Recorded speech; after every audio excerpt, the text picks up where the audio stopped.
this. Hey guys, welcome to another commentary done by Diggity. 12 o'clock location. We've got Stryker starting as the blue Zerg, bottom left-hand corner. We've got Arcadeplus starting as the brown Terran, given the very manner, good luck, have fun. And this is from StarCon, New York City land, the games that did not make it to the main casting stage. This is the second round. It might be the first round for Stryker because they might have given him a bye.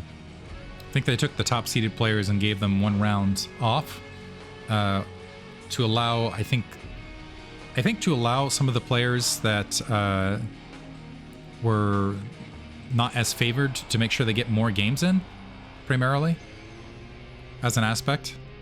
Which this is on Neo Sylphid, by the way, which I kind of liked that, actually. And I think that made for some good games around and also let people get, because it allowed, yeah, more games to happen, is what it comes down to. So rather than having someone come in that's seeded 16 going up against like Stryker or Gypsy or someone initially and just getting knocked straight to the loser's bracket and then out, they got an extra, it feels like there's like an extra round of stuff that happened.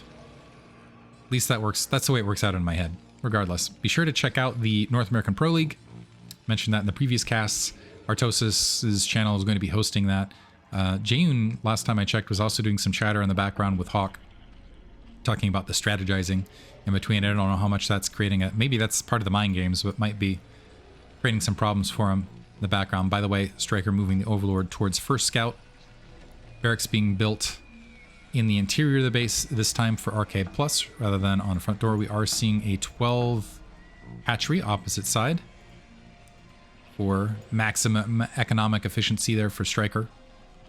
Game one, very much, it felt like Arcadeplus just was missing some of the timings on his builds, maybe due to nerves in the tournament situation, and Stryker just really capitalizing on it, really pouncing all the way around. SCV wandering midfield, looks like it is going to get first scout as well, and upon seeing the 12 hatchery, we'll see if he even skips the first Marine, goes straight into command center to follow it up. Yeah, SV wandering into the natural expansion. And the main, looks like we're seeing a pretty quick gas, which suggests we are going to see the 2 hatch mutals play once again on Stryker's part. Looks like an initial Marine is being constructed, a drone hanging out alongside. That drone might be able to get some disruption here at the natural expansion if it hides itself. It looks like Stryker's just going to draw it back upon seeing that initial Marine construction and presume that it's going to be, especially since he's got the Overlord alongside, although he needs to get that Overlord back out. But seeing that SCV in position, he's going to know that this is going to be a single Marine into command center build. Initial 2 Zerglings on the way and a mutation to lair right about the 255 mark. No gas or anything else. We'll see if, I think Arcadeplus is going to stick to just the 2 barracks style. I want to see if he puts this barracks at the natural expansion this time. No, it looks like he's just going to put it alongside the main and grab that gas to follow things up. So I presume he's just going to do kind of the standard, I want to call it light style because light's the one who produced a lot of the tutorials in the meantime. SCV's taken a heavy amount of damage, but is going to be able to confirm the layer timing at the very least. Trying to make its way back, not quite able to. We do have speed upgrading in the meantime, some Marines filtering out towards the front. Refinery being tacked on. Things looking a little bit better for Arcadeplus this time around. Let's see if he gets that Academy. Yeah, there's the Academy. It's looking pretty good this time. Wants to get those medics out as quickly as possible. And Stryker really not respecting the Marine threat at all. Game one. Just going straight Mutalisk. SCV grouping alongside, maybe for a bit of defense, or maybe just waiting for that command center to get constructed before it joins. We do see some of those SCVs now migrating to that natural expansion. Stryker keeping an eye on the Marine count, just about what he wants to see there on the front. Academy a ways from completing. Spire already on the way. And we are seeing a second extractor being grabbed from Stryker. So we'll see if this turns into, again, another heavy Mutalisk opener. He's already got a drone in position to go for that 3-base play. This is a pretty good map to do it on because you got that ramp where you can just plop down the lurkers. Deal with it that way. Comsat. Supply depot not alongside here. It's actually back towards the natural, but that again kind of leaves an open gap to attack the SCVs. That might leave some more space to build turrets, though, to help defend that natural expansion. The Marines testing that front to push those Zerglings back. Engineering bay being constructed, +1 weapons. About halfway finished in that comsat station. Seeing that spire just about finished. So, engineering bay, I think, is going to be there in time.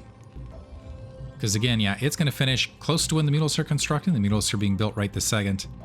This is right about when you want to get those turrets. As the Mules are building is when you want to get those turrets down, I believe. Yeah, so should be in time. We got one turret at least, so 2 turrets. These are a little bit further back off the mineral line and with some really precise micro. I believe these are far enough where abusing this kind of backside edge, you can actually get the, if you just do it perfectly, you can manage to sit back and at the maximum range of the Mutalisk, get the hits on the Marines, I believe. 3rd barracks up. We have one of the SCVs here. Looks like it was pulled off gas at some point. 3rd turret to respect that Mutalisk play. We do have +1 weapons being upgraded as well, and a Sutton colony defensively on the front this time. Stryker going to be able to spot that 3rd barracks, catch a Marine in transition, and eat some turret fire as he's making his way back around. So 6 Mutalisks, and you can just see how much Arcade fears the Mutalisk play at this stage. We got the 3 turrets and the Marines completely grouped there, rather than aggressively pressing up against the Mules, maybe wanting to wait for range. And Stryker just almost casually pressing in and picking off these Marines.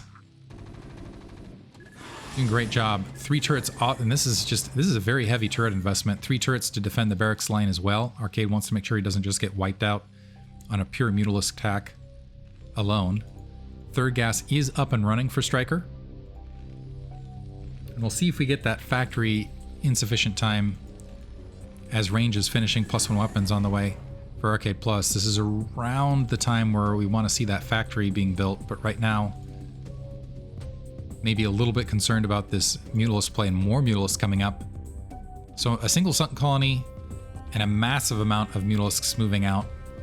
Zergling's going to go ahead and back off the front, and Arcade again is actually behind in supply right this second, playing very, very defensively at this stage.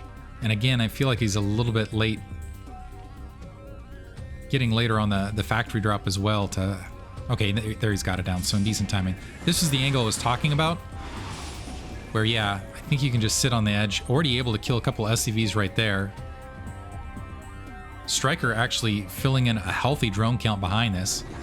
Zerglings look like they're going to get wiped out. The Mutalisk looking for an angle, eating some free damage along the way, are going to pick off some SCVs that were trying to return to home base. It looks like they were just out in the field. Plus some weapons going to finish. We do have some lurkers being constructed. The Hydwell's done actually at the 3rd. Interestingly enough. Looks like a drone waiting there to turn into a Sutton colony along that corner. And we do have the Queen's Nest plopping down in the background for Stryker around the 8-minute mark. That might have been able to get that down a little bit more rapidly. But Arcade now starting to press forward, waiting. Loses, wow, 2 medic. Stryker just leaving a trail of blood and really has not taken all that much damage on his Mutalisks at all. Also has that +1 weapons behind it. Sneaking and getting another pick off. It's going to get the medic. Got the medic as well. Arcade just kind of standing, not really approaching and focus firing. There, got one of the Mutalisks. Nice pick off right there on a straggler. But Stryker currently really has Arcade frozen mid-map, which is allowing him, and the Queen's Nest going down at 3 o'clock as well. Interesting.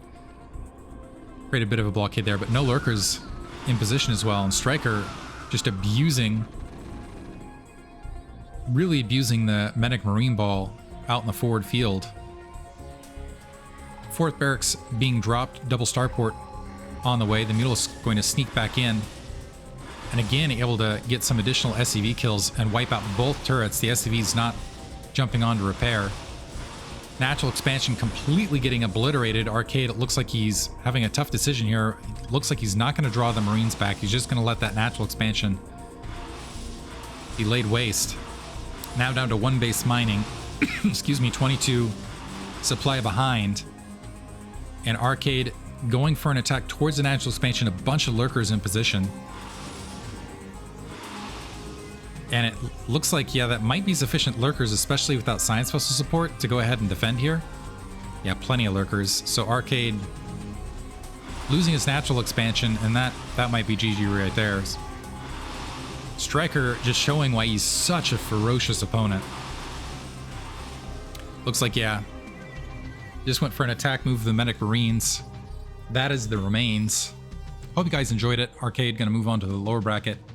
Stryker advancing across the top bracket. I believe his next matchup was Herbmon after this, which made it on the mainstream. Hope you guys enjoyed it. Thanks for listening.